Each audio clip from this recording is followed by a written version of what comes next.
সারাদিনই আমি খালি এরা খাইতাছি এই পায়েসটা, মানে এরারে কয় সিন্নি, মানে খেজুরের রস দিয়া এই সিন্নিটা বানাইছে।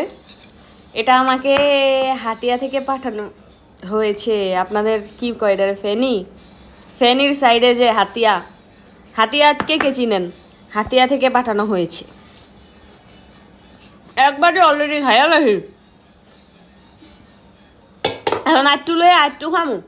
সারাদিনই খাইতাছি, একটু পরে পরে ঘুরা খালি খাইতাছি আর খাইতাছি। আমার তো এত মজা লাগতেছে। এরা রান্না করে কে পাঠিয়েছে জানেন? আমার কান্দা কি গেছি লেছি, জানি কেউই বুঝতো না আমি কি কইছি।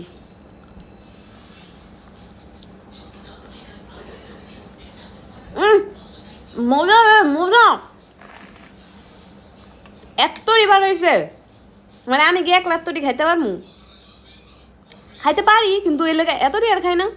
পুরা এলাকার মানুষের দিয়েও শেষ হইতেছে না, আদা পাল্লা আছে এত দেওয়া দিছি মানুষের, হের পরেও শেষ হইতেছে না। এবার আমি তো একটু পর ঘুরা খাইতাছি, আর আমি খাইতাছি মানে বোঝনি তো কি হাওড় আমি দিতেছি, একদম পিল্লা লাইতাছি খাইয়া, তারপরেও শেষ হইতেছে না। নর্মালি আমি মিষ্টি জিনিস খাই না, আমি দুধের কিছু তো খাই না। আমার একটু আধা ঘন্টা বাইন্দা বিড়ালেও আমার মিষ্টি জিনিস খাইতে পারতো না, কিন্তু এটা আমার কাছে এত মজা লাগতেছে। এটা বেশি মিষ্টি না, মানে এটার মধ্যে কোনো চিনি টিনি কিচ্ছু ইউজ করা হয় নাই, সব মানে হইলো খেজুরের রস, মানে চিনির পরিবর্তে খেজুরের রসটা ইউজ করা হয়েছে। আর হিউজ পরিমাণের নারিকেল তো আমার অনেক পছন্দ, পুলি পিঠা আমার অনেক পছন্দ, নারিকেল আমার অনেক পছন্দ। হ্যাঁ, আমার লোক অনেক পিঠা টিঠা বানায় পাঠাতে চেয়েছে, কিন্তু মাঝখানটা দুর্ঘটনা হয়ে গেছে। আচ্ছা, আমরা কিন্তু বিশ রোজায় আসতেছি হাতিয়া খাইয়া কখন মনে মজাই লাগলো খাইতে। এই পাপিটাকে কি করা উচিত? আমাদের বাসায় একটা পাপি আছে, এই পাপিটাকে কি করা উচিত?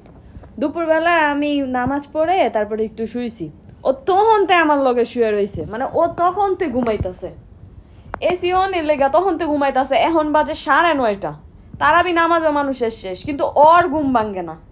ওরে আমি মাদ্রাসায় ভর্তি করাইছি, ওই মাদ্রাসায় পর্যন্ত যায় না, ও নামাজটা পর্যন্ত পারে না, আর রোজা তো রাহেই না, রোজা তো ও একদমই রাহে না। কিন্তু ইফতারিটা করার সময় আবার ঠিকই যায়, ইফতারিটা করার সময় টেবিলে আবার ঠিকই যায়। এই বাচ্চাটা ইফতারি করার সময় যায়, ওর কোনো হুশই নাই। ওর নামে যে কত বদনামি কইতাছি, ওর হাত পা ধরে টানাটানি করতাছি, ওর কোনো হুশই নেই। ওর ঘুমাইতেছে, পুরা ঘুমাইতেছে, গভীর ঘুমে। হ্যাঁ, মগ্ন। এ বাচ্চাটাকে কি করা উচিত? হ্যাঁ, কি করা উচিত তোমরাই বলো। এ বাচ্চাটাকে করবো তা কি? আর কি করবো তোমাকে? দুস্থ একটা পিচ্ছি হয়েছে আমাদের, মাদ্রাসায় জানা পড়ালেখা তো করতে চান।